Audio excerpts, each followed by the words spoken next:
Има. Здравейте, казвам се Константин. Играя народни танци от 10 години. Те са моя страст. Общо взето, затова почвам да правя тези клипчета. Та реших да тръгна с право хоро, защото е едно от най-лесните, обаче също най-базовите хора. Значи, в право хоро има една фигура. Една фигура означава, че нали, само едно действие и след това то се повтаря през цялото хоро. Общо взето през цялото хоро има едно, нали, ако правиш без стъпките, просто ще да е така. И ще малко да пружинираш. Сега ще го изиграя няколко пъти. Има стъпка, стъпка, ляв, десен, стъпка, стъпка, ляв, десен, стъпка, стъпка, ляв, десен. Малко ми е тясно тук, обаче ще се справим, нали, горе-долу да го видите. Така, подробно, една стъпка е така, следващата кръстоса и тази спира.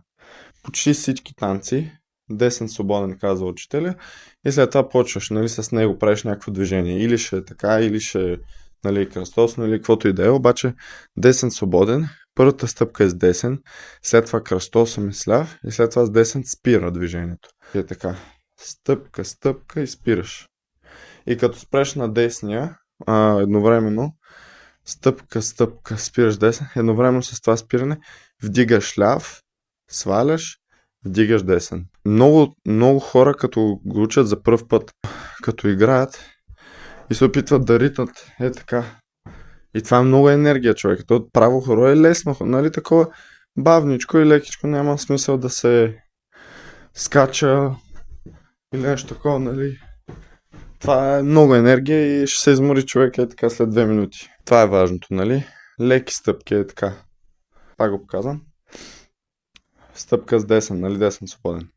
Стъпка, кръстосане, спираме, вдигаме, вдигаме. Стъпка, кръстосане, спираме, вдигаме, вдигаме. Та последната за спирането, аз просто го казвам, за да знаете, защото в третата стъпка, която, нали, едновременно вдигаме така, трябва да знае човек да се обърне напред, защото не продължава, не е така, нали, не е в една посока, а движиш се, значи така си, нали, почнал. Обръщаш се, за да се придвижиш натам и след това се обръщаш напред, за да направиш двете вдигане на краката. Не е едно нали, не е в една посока. Едно бързо изиграване сега. Малко по-бързичко. 3 и стъпка, стъпка, ляв, десен, стъпка, стъпка, ляв, десен, стъпка, стъпка, ляв, десен. Пак 3 и стъпка, стъпка, ляв, десен, стъпка, стъпка, ляв, десен, стъпка, стъпка, ляв, десен. Добре, това е общо взето. Има една вариация, която аз знам, която е малко по-трудничка. Всъщност много... това установих, защото сега наскоро почнах да преподавам, не преподавам, а за половин час на края на седмицата, всяка седмица, в училище показвам хора. И се опитах да им покажа едно движение, което се казва трополи. Да, спря записа, защото беше свършила батерията на камерата. Обаче осъзнах тогава, че няма да стане толкова лесно тая вариация да научат, защото трополито като от само себе си е много сложно движение, а пък след това да го добавиш към право хоро е още по-трудно. Обаче сега ще го покажа за хора, които, нали, са правили вече народни танци или просто са магически много добри. Така. Това е, доколкото знаме, тракийско. Почваме с десен свободен. Има чукче, пръст, чукче, пета. С десен свободен, чукче, пръст, чукче, пета. Чукче, пръст, чукче, пета. Чукче, пръст, чукче, пета. Значи, това е първата част.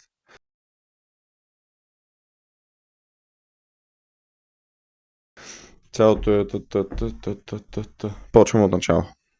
Чукче, пръст, чукче, пета. След това на ляв крак пак се приземяваме. Чукче, пръст, чукче, пета.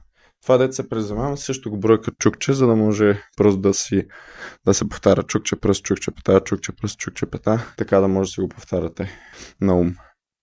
Така, десен свободен, почваме с приземяване. Чукче, пръст, чукче, пета. Чукче, пръст, чукче, пета. Чукче, пръст, чукче, пета. Добре, наново. 3 и чукче, пръст, чукче, пета. чукче пръст, чукче пета. Чукче пръст, чукче пета. Чукче пръст, чукче пета.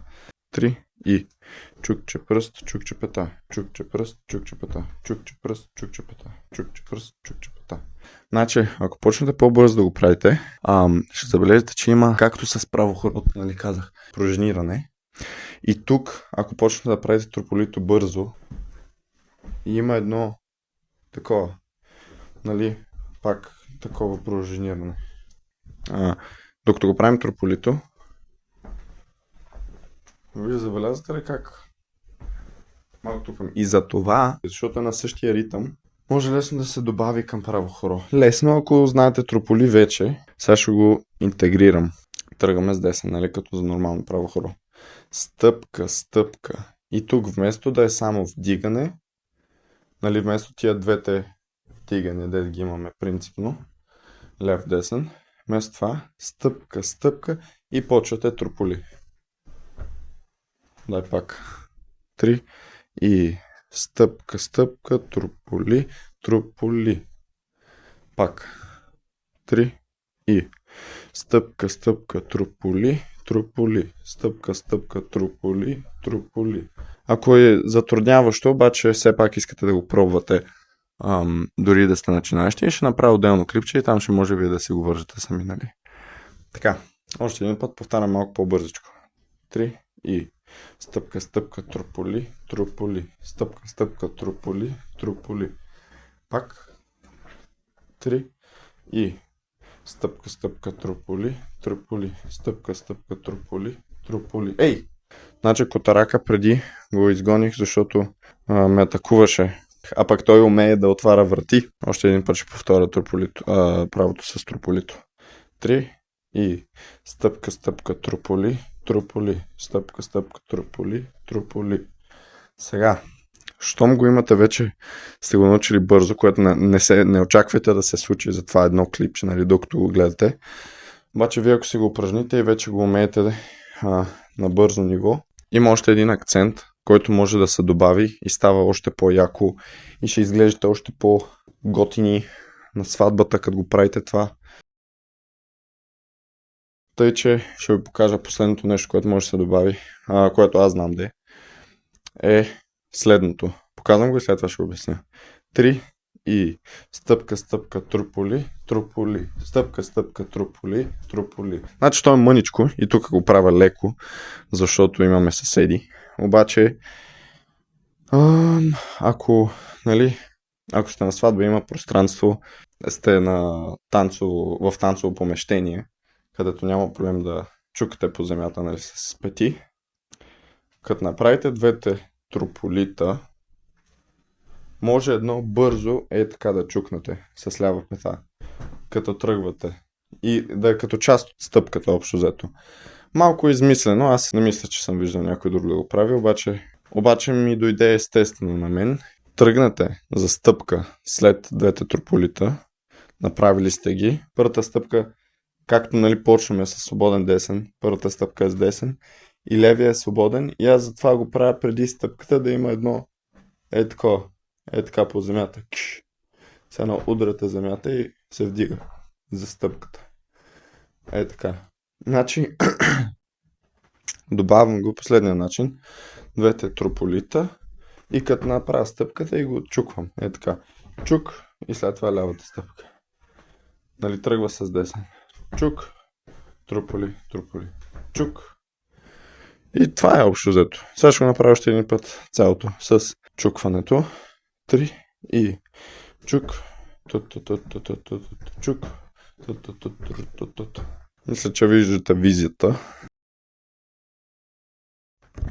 Това беше. Надявам се да ви хареса клипчето, след като съм го обработил всичко. И така. Благодаря, ако сте го гледали до края.